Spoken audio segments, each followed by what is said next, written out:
Alright everybody, welcome back to my channel. Sorry about the big mess. I've been pouring a bunch of jigs and experimenting with a bunch of different colors. So I was playing around and came up with this one, so I figured I would shoot a quick tutorial showing how I made this one. So give the video a like, share it with your friends, and subscribe if you haven't already.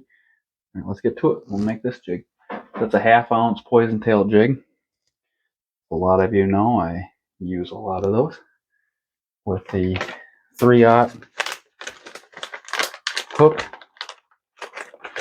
and I always manage to forget to take some out of the bag before I start the video, so I apologize for all the noise. I'm going to lock it in my forceps so I keep my fingers at a safe distance. So this is a modified one, like I've said in other videos. I got rid of that back lead barb and added the WB-800 bait keeper. So we're going to heat it up with this little torch that I put together, painted, and I refill it myself, so don't need to have all of the information on it because I refill it myself. I use a Teflon pen. First color you're going to need is the Silver Pearl. I'm heating it up right in the flame, like right on the tip of the flame. When it's just the bare lead, you can get a little bit hotter. Smaller jigs require less heat. If you try to heat it up too much with a smaller jig, you can melt them right off the hook. I'm going to coat that pretty heavy.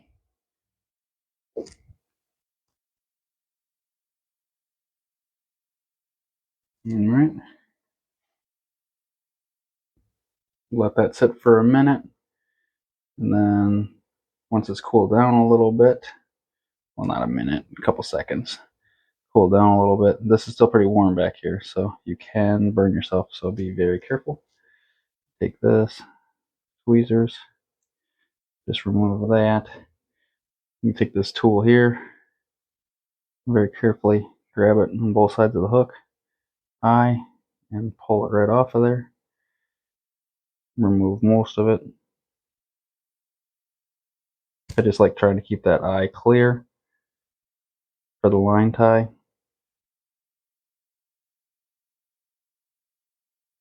much as I can. Alright, I'll set that aside. I'm going to pull this pin out of here. Heat it up some more from a little bit further away. So now I'm probably about 3 inches from the visible part of the flame. I'm using, like I said, a propane torch. They get quite hot. And that's also why I'm using the forceps, so I keep my hands at a safe distance.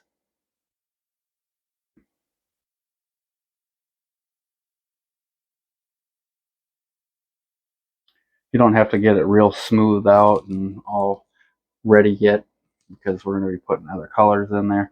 The bottom needs to be pretty warm though. So now I'm going to take my UV green non-glow, and I'm just going to set the jig in there so that that sticks to the bottom edge of the jig. Alright, now I'm going to put this pin back in after I heat it up just a little bit more, and then I need, where did I put it? There it is, my bronze. I try to keep them covered up so that I don't accidentally get stuff spilt into them. So we're going to heat this up again, mainly on the top side. Again, I'm keeping it probably about 3 inches away from the visible part of the flame.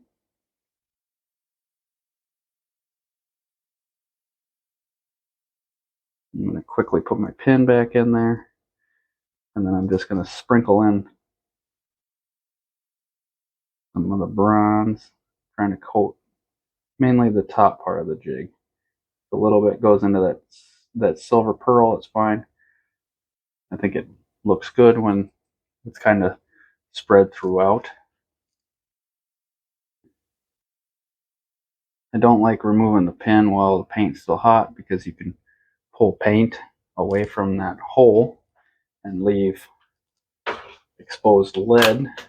So now I'm going to take a little bit of my black.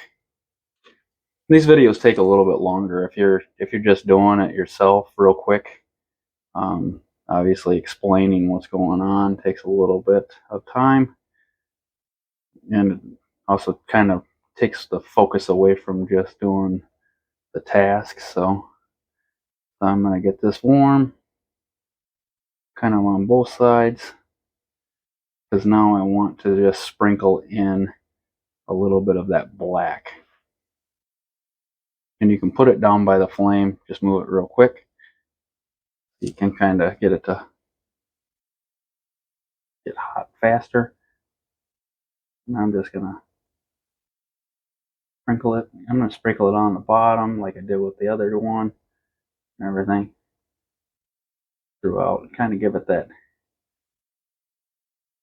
peppered look. And then I'm just going to go a little bit heavier up here. If you do get some in the hole, it's fine. Get it hot without anything in there, and then you can stick this pin in there, push it down, let it cool, and then that slides right out, and your hole's open again. So just heat it up, stick that in, and then pull it back out. So now I'm gonna flash it down in the flame. So I'm actually in the visible tip of the flame, right at the edge of it, because I want to make that black kind of bleed in.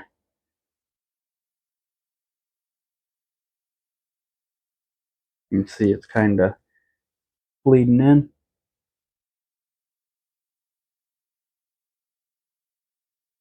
Okay, get it warm. We're done with the black, unless you want to touch it up a little bit. You can always add a little bit more. Obviously, if you add too much, it's hard to go back the other way. You can sprinkle in some of the other color to kind of thin it out a little bit. I'm going to carefully dump this on here, trying not to get too much in the hole. All right, and that's the clear Stardust. Now I'm going to get my lure eyes ready. Always wait. Never prepared with these dang things. I should always just put them on there, kind of make it look like I got monkeypox. I'll have them all over the place. So heat it up again. Get that clear, warm.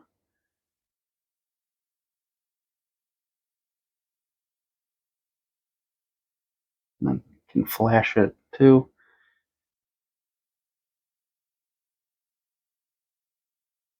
And if you're worried about getting paint in the hole, like I did, I know I got some down in there. So I'm just going to stick that in there as well. And now that I'm done dumping paint on it, I can get that pin a little warm. I just don't like to put the heat in the pin in the painting process, because when you put heat into that pin, it will actually make things stick to it. I'm actually going to have to heat this up a little bit more. I see my clear is kind of bubbly. It's not smoothed out all the way. But that texture is alright too. I just wanted to get a little bit smoother. And then you want to, I really wish my camera would focus. So I set the eye in there and then press it in. So the eye socket, you kind of build up paint to make your own eye socket.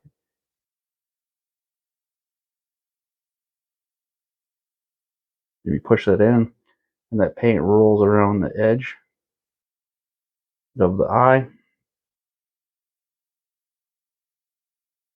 And see, there's still quite a bit of heat in there. So as I'm pulling this out, the paint around that hole is sticking.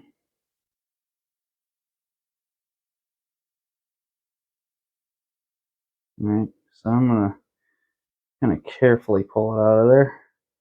I didn't remove too much paint from the around the hole there for the fiber weed guard. All in all, looks pretty good. I'm going to turn my torch off and get it out of my way. Careful not to set it up against the wall because the tip is very hot. And then this is another one of those kind of mystery skirts that has kind of a green chartreuse with orange and gold flake, some black strands, and then a kind of a brown with black. So I want to make sure that the longer side flips over the short side. So this would be where the head is. Put this where the head is, and you'll get more of that, more of the finesse look. Which, if that's what you're after, you do that and make them flip out further. And then you'll want to separate your strands out so that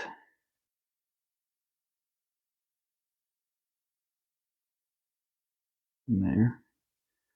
So I'm trying to use up some of these older skirts too. I got to get some new skirts in.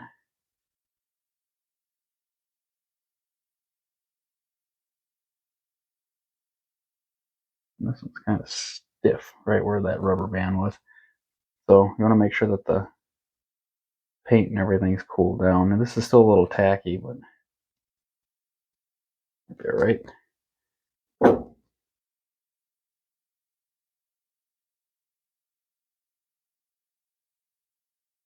So you put that in there. I'm going to want the bottom away from the color that I want that on the same side. So when I slip it up into the hole, then my colors are on the right side.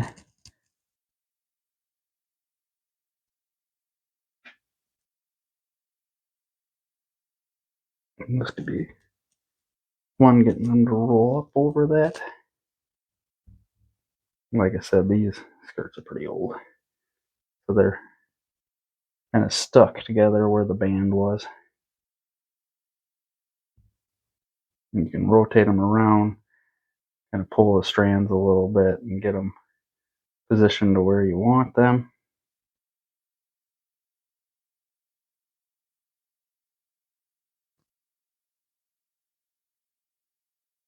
Right. Now I used a brown 1/8 inch fiber weed guard. I have that down here in my bin. And the one side of the strands is not melted together. This one's a Boss fiber weed guard. And then I take a little bit of my Loctite Super Glue Ultra Control and I put a little bit of right down in the hole, just a small dab, and then stick the fiber weed guard down in the hole, rotate it around a little bit, make sure that the strands look good and they're all the way in there, and then let that cure. So, and then I usually go back and put metal. A lot of you have seen that too, where I put the metal around there. I'm not going to do that right now, but if you want to check out previous videos to see how I add that little stainless steel wire to help hold the skirts, check that out. Oh, there you have it. Twins. Like I said, please give the video a like, share it, and subscribe for more.